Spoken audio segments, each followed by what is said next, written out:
So once we know what we're going to talk about, so that's invention, and then we need to start thinking about order. Now that's arrangement.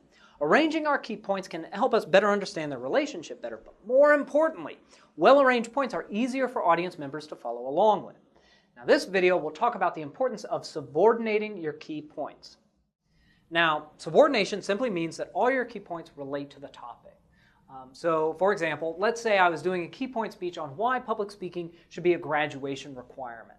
So public speaking is pretty common at U.S. universities. It's a pretty common course, but it's usually not a required course. So let's say that's my thesis. Public speaking should be a graduation requirement. So in arguing this, I come up with these three key points. So public speaking is good for classes, good for jobs, and good for civic obligations. And when you look at those 3 points don't violate the thesis, right? But they actually don't relate to it that much. It kind of looks like my thesis and my key points are on slightly different topics. So here's a quick check. If I covered up my thesis, could you guess at what it was simply by looking at the key points? Well, the answer is probably not. If you were just looking at the key points, a reasonable guess would be something like that my thesis was something like public speaking is good, it's very good. Because honestly, that's all I'm saying in those key points.